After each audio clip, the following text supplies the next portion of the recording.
जय माता दी मित्रों, कैसे हैं आप।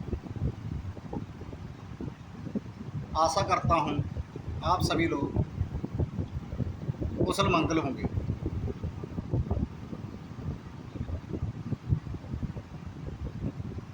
मित्रों, 3 अक्टूबर से माता के नवरात्रि स्टार्ट हो रहे हैं। चलो आज इसी विषय में बात करते हैं। क्या आप बता सकते हैं हमारे देश में कब शुरू हुई थी देवी पूजा?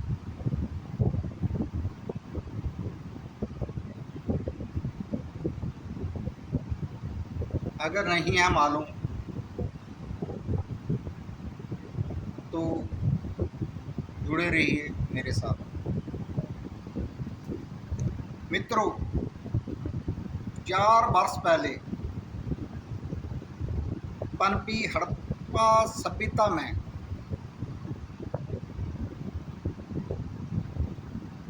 वृक्षों से उभरी और बागों पर सवार देवियों की मोहर पाई गई हैं, लेकिन हम अब तक नहीं जानते हैं कि ये देवियां कौन थीं। हड़प्पई सभ्यता के विपरीत 3000 वर्ष पुराना वैदिक धर्म मुख्य पौष धर्म था।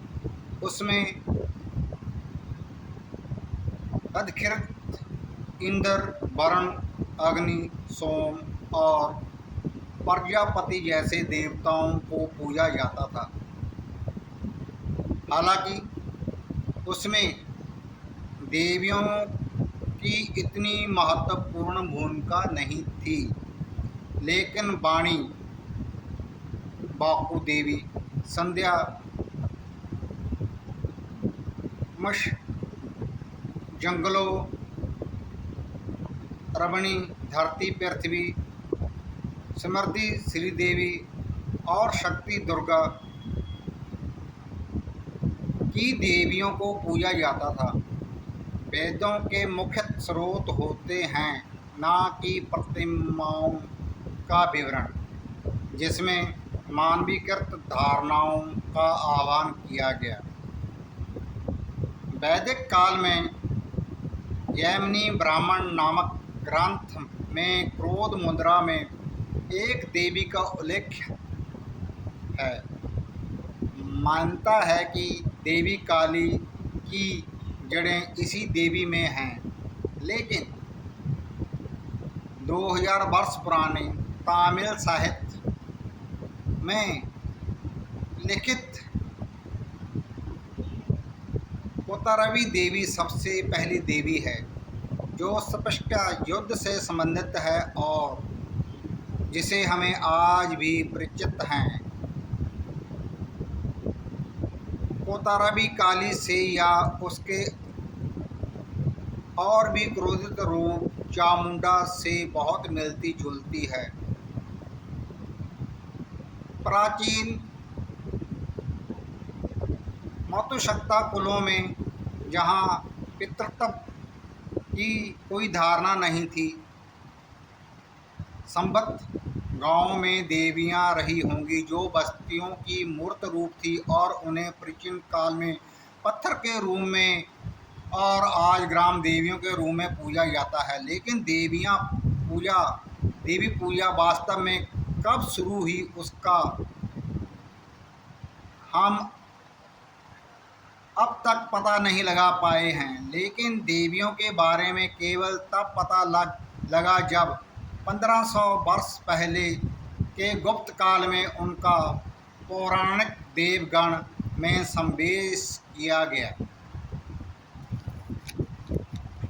इस समय के बौद्ध स्तूपों में एक देवी प्रतिमा मिली है जो स्पष्ट श्री लक्ष्मी है। हिंदू और जैन धर्मीय भी इस देवी की पूजते थे। संबत सरस्वती की सबसे पहली प्रतिमा एक जैन मंदिर में मिली है, जिसमें एक देवी एक पुस्तक धारण की हुई है। सबसे पहली हिंदू देवी का स्पष्ट संकेत लगभग 1800 वर्ष पहले पाई गई कृष्ण प्रतिमाओं में है। गुप्त काल के सिक्कों पर शेर से कुश्ती करती देवियों की प्रतिमाएं हैं। कला इतिहासकारों ने इन देवियों को मेसोपोटामिया की इस्तार या फारस की नाना देवी से भी जोड़ा है, जो प्रेम और युद्ध की देवियां हैं। देवियों का ग्रंथों में उल्लेख इसके बाद होने लगा। हालांकि देवियों का रामायण और महाभारत में उल्लेख है, लेकिन उनका पूर्ण तथा भव्य विवरण 7वीं सदी तक कालकित मार्कंडेय पुराण के देवी महाकाव्य में ही हुआ है। इसके बाद शिव की मूर्तियां गुफा कला में दिखाई देने लगी। इसमें गंगा उनके सिर पर, गौरी उनकी गोद में या काली उनके सीने पर दिखाई गई। 9वीं सदी की पाल कला में विष्णु को लक्ष्मी और सरस्वती के साथ दिखाया गया। दुर्गा को शेर पर सवार युद्ध के लिए निकलती हुई दिखाया गया। जैसे जैसे राजाओं द्वारा नदी घाटियों के पार जाकर जंगलों में जनजातियों को बस में किया गया, जिनकी कुल देवियां थी, जैसे वैसे देवियों का महत्व बढ़ने लगा। साल 1300 के बाद उभरे क्षत्रिय राजाओं ने किसी न किसी देवी की मदद से स्वयं को वैद्य बनाया। मराठा राजा तुलजापुर को कोल्हापुर की दुर्गा भवानी, उड़ीसा के राजा बिरजा देवी, कुल्लू मनाली के राजा हिंडिबा देवी, मैसूर के राजा चामुंडा देवी और नेपाल के राजा तेलुजा देवी से जुड़े थे।